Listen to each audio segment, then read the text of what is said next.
Marie, au pied de la tour Montparnasse. Renée fait son marché, elle vient acheter le fruit incontournable de l'hiver, la clémentine. On a de bonnes clémentines. Et puis la clémentine, c'est bon, quoi. Pour les petits-enfants, c'est vraiment délicieux. Sur l'étal, elle a le choix entre la corse ou l'espagnol. La clémentine coûte ici de 2 à presque 5 € le kilo. La meilleure manière de choisir, c'est encore de goûter, il faut pas lui dire deux fois.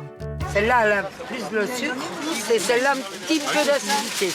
Pour Renée, la star des clémentines, c'est l'espagnol. Mais sur ce point au marché, il y a débat. Ça n'a aucun goût. Je préfère la clémentine corse en début de saison. Ma famille, ils n'aiment pas trop acide. La celle de Corse est délicieuse, mais elle est un tout petit peu plus acide. La clémentine, c'est le fruit préféré des Français en hiver. Nous en mangeons 270 000 tonnes par an. Les plus consommées sont les clémentines d'Espagne et de Corse. Ces clémentines se valent-elles? Comment faire son choix? Gustativement, je pense pas qu'on ait quelque chose à voir avec la clémentine d'Espagne. La clémentine corse est bonne, mais elle est petite. Et le consommateur veut un fruit plus gros.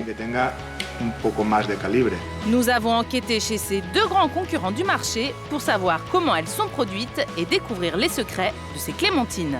Notre enquête commence tôt, à 5 h du matin, au marché de Rungis.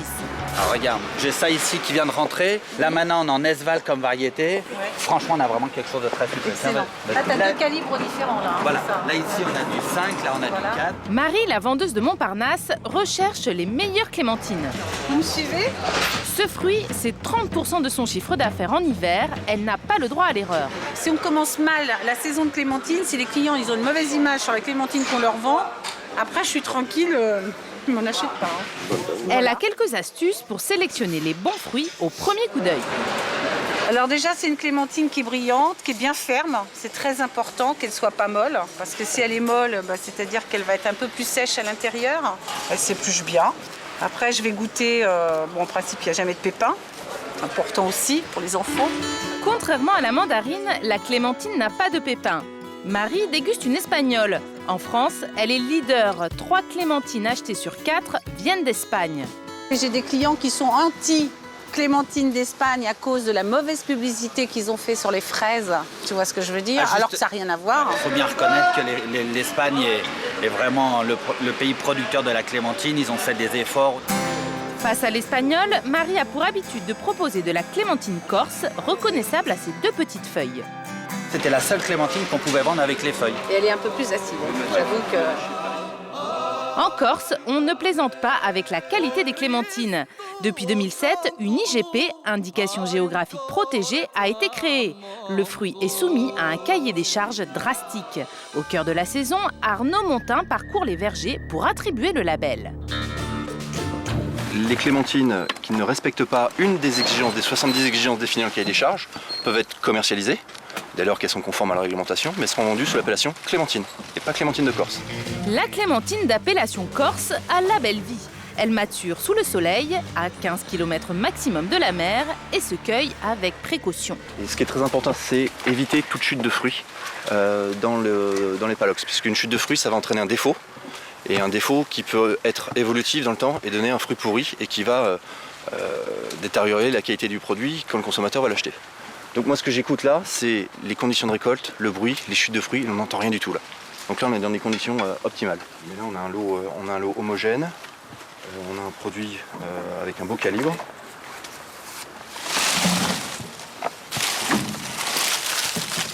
Voilà, là on peut voir, il n'y a pas eu un jeté de fruits dans le palox. La propriétaire de ce verger, c'est Jeanne Giudicelli. Bonjour. En Corse, on préserve avant tout la tradition familiale. C'est une histoire de famille, oui, il y a 3 générations. Les premiers clémentiniers ont été plantés par mon père en 1960. Et je suis passionnée par la clémentine. C'est une très belle clémentine, avec ses 2 petites feuilles. Depuis quelques années, les 2 petites feuilles traditionnelles sont copiées dans le monde entier. Pour se distinguer, la Corse mise aussi sur son petit cuvert. C'est important de se différencier, puisqu'on n'a plus en totalité notre petite feuille. Et il nous restera un peu le cuvert. Elle n'est pas uniformément orange. Il faut savoir que le soleil et les nuits fraîches, c'est ce qui la fait, c'est ce qui la colore. Arnaud poursuit son contrôle. Les fruits sont lavés, triés et calibrés avant d'être mis en cagette. un travail artisanal. Le travail fait par toutes les stations habilitées en clémentine de Corse, c'est uniquement un lavage et un cirage du fruit qui rend son côté brillant et attirant. Mais il n'y a aucun traitement chimique de fait après récolte. Un cirage d'origine végétale utilisé par tous les pays producteurs. Résumons, la clémentine de Corse, c'est 2 feuilles, un cuvert, un label IGP et une saveur acidulée. La Corse joue la qualité plutôt que la quantité. Les 20 000 tonnes de clémentines produites chaque année ne représentent qu'un seul jour de consommation en France. Gustativement, je pense pas qu'on ait quelque chose à voir avec la clémentine d'Espagne, donc je pense qu'on est totalement différents. L'Espagne, c'est 2 400 000 tonnes de clémentines récoltées chaque année. Voici la campagne de Valence et ses clémentiniers à perte de vue. Chez ce producteur, on n'a pas lésiné sur les moyens.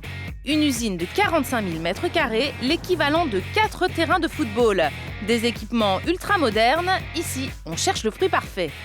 Pour un produit comme la clémentine, aujourd'hui, un bon taux de sucre dans le produit, on l'évalue à peu près à 13 degrés. Le bon pourcentage de jus pour la clémentine doit se situer au minimum à 45%.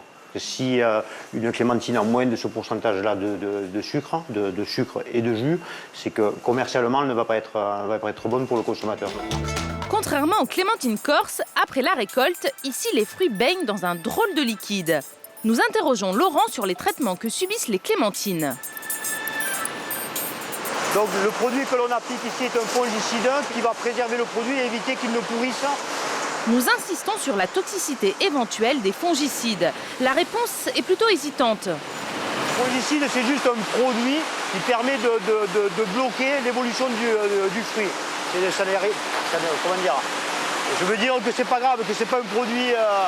Laurent demande des précisions à son ingénieur. Les fongicides sont des produits naturels ou chimiques? C'est un produit chimique. Les avis scientifiques divergent. Certains affirment que ces fongicides partent avec l'épluchure, d'autres assurent qu'ils peuvent imprégner la chair du fruit. Ces produits restent pour l'heure tolérés par l'Union européenne. Autre différence, la coloration. Vous pouvez le voir, certains fruits sont encore verts. Pas pour longtemps. Ils iront perfectionner leur bronzage dans d'immenses hangars. Là, en fait, on est dans une chambre de déverdissage où, comme vous pouvez le constater, la température est de 20 à 22 degrés avec un taux d'hydrométrie de quasi 100%. Ça sert à quoi cette pièce? Ça sert à déverdir le fruit, c'est-à-dire à accélérer le processus naturel, le processus qui ne s'est pas fait en champ, et bien on l'accélère ici. Une accélération du processus naturel qui n'est pas sans conséquences. Les feuilles de la clémentine ne résistent pas au choc thermique.